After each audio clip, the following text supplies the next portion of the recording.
Hey guys, welcome back to another video. Today we will be reviewing Blokees Defender version 2, The Overthrow. Now, in my last video, I mentioned that I would review this, and so all of the figures in here are already pre-built, so let me get them out.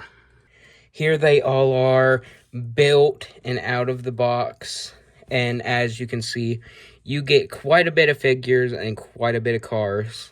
So for this box, you have 4 bad guys in the robot mode, and you also have 4 good guys in the robot mode. And then both of them also have good guys and bad guys in the car/alt modes. So that's pretty cool. So first, we're going to review the bad guys. So first up, we have the golden sound wave, and this was a figure I was really excited to unbox because it looks like it would be a special edition, but this is one that is guaranteed in every box. As you can see, he comes with this little blaster right here that you can either make him hold or not, obviously. He's got his little shoulder cannon, and the details on these guys for how little they are is pretty impressive. You can see he's got the little Decepticon logo on his chest right there. He's got the nice sculpting all around. He's got his red eyes. Overall, it's a very nice figure for the size because, as you guys can see, these are not very big figures at all. So, that's Soundwave. Let's head on to the next one. Up next, we have Bone Crusher, and this is personally who I was the most excited for in this pack, just because some of my favorite Transformers in the Transformers franchise is the Constructicons, and Bone Crusher happens to be my favorite one. Now, as you can see, he is the G1. Most of these, actually all of them, are the G1 in this pack, and he just looks phenomenal. He comes with that blaster, and I mean, it is just very accurate. You can see the little logo on the chest as always. Very nice sculpting once again for these little figures, and just overall is a really neat little figure. This is why I love Blokees right here. Alright, let's head on to the next one. Next, we have Shattered Glass Ironhide, and some of you that watch Transformers might know Ironhide is actually a good guy, so why am I reviewing him right here? Well, this happens to be an evil version of him, if you couldn't tell. But he comes with a little blaster, like the rest of them. He's got a lot of nice little details on the leg, a lot more than the other ones do, because they're kind of a solid color. He's got his little logo right there. It's a purple Autobot logo. He's got red eyes. And, yeah, overall, he looks really nice. Just, like, I love the black and red color scheme he's got going on. It's one of my favorites. Alright, let's head on to the next one. Next, we have Bone Crusher in his vehicle form. And it's really nice for the vehicle form. Obviously, these ones aren't as cool because, I mean, the robots are the main part of this because they can't really move. The tracks don't. You can move this, and of course you can move that. Something cool about these figures, though, or I guess these vehicle modes, is if you get all of them for the for Devastator, you can actually build Devastator if you get all the Constructicons and their vehicle modes. So obviously Bone Crusher is the left arm, but if you get all of them, plus you also have to get a $5 kit, you can build Devastator. And I think that's just really cool, because that adds a lot to these figures. Alright, let's head on to the next one. Next, we have Hook, which is another one of the Constructicons. Now, something I really like about this one is you can actually extend his little hook right here and make that go out farther.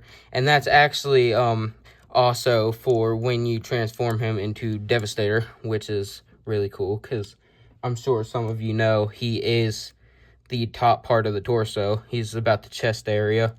His head would go right there. That's actually what that slot's for. Obviously, you connect him right about there. And this one's wheels actually move, unlike Bone Crusher. But then again, he does have treads, so I can see how that would be harder. All right, let's move on to the good guys. Up next, we have Optimus's right-hand man, Bumblebee, and he looks really good. Definitely following the design of G1. Probably the best out of all these figures. You see, got the big old Autobot logo. He comes with a little blaster. He's got his little horns like in the old one, which is great.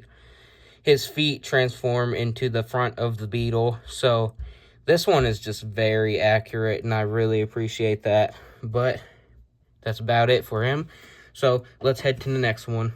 Up next, we have Wheeljack. And honestly, he's probably one of the more underrated Autobots. I really do like him a lot. He's got a nice color scheme. You can see the print on the legs, which is very nice. He's got his little blaster like the rest of them. He's got his little arm cannon right there, or shoulder cannon.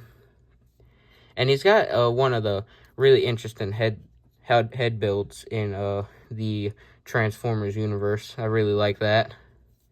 You can see little details on the back. Overall, really nice figure. Alright, let's head on to the next one. Up next, we have Nemesis Prime, which is one of my favorite looking figures in this box. Obviously, we have the Autobot logo right there. We have the Optimus build with the smokestacks, all the little details. But look at the size of this gun he comes with. This thing is almost as big as he is, which is fitting for who he is. One of the coolest figures in this box, and probably a fan favorite in it. I can see why, obviously. He's a loved character, really cool one. And yeah, that's him. So let's head on to the next one. Up next, we have Inferno, and talk about underrated. I never hear anybody talk about this guy, and I'm not gonna lie, he is pretty forgettable in my opinion. Yeah, he's a cool character, but he's just not an Ironhide or a Bumblebee or anything like that. But he still comes with a blaster, and something I appreciate is on the back, you can actually see he stores his ladder right there, because he obviously turns into a fire truck. I'll show that off in a minute.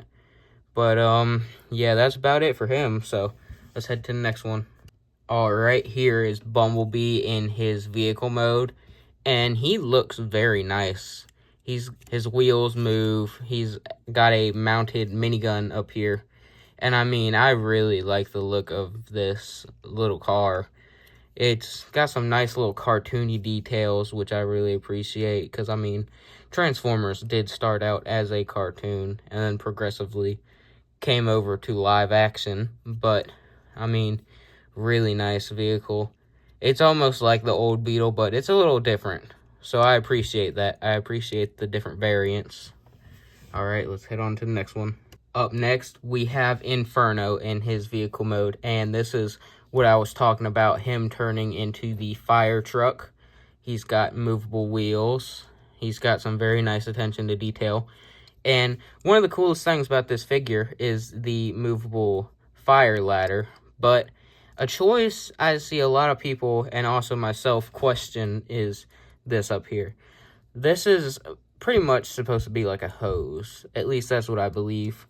And a weird decision is you'd think it'd bend down that way on the ball joint, but it actually bends up that way. So, very strange design choice. Unless, of course, he's backing up and spraying a building or whatever. But, yeah, definitely an interesting choice. If I were designing this, I probably would have just put the ball joint on the end right here. But I'm not making these figures or vehicles. Alright, that's it for this guy. Now, some of you may be wondering, in the beginning, you've seen Starscream, and you're wondering why I haven't gone over him.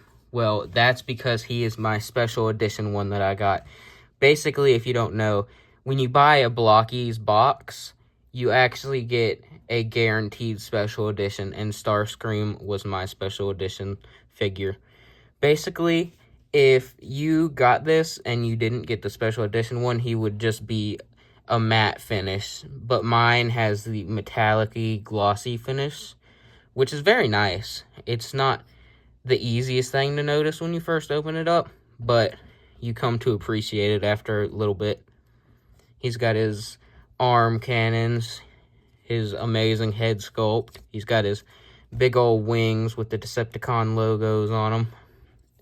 Overall, just probably my favorite figure in this box, since it's the special edition one, because I'm a sucker for metallic-y figures.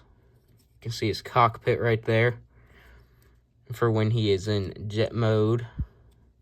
He does not come with any guns he can hold, but obviously he has them on his arms, so he doesn't really need that. Alright, that's about it for this guy. Now, when it comes to these guys and their posability, it does not disappoint.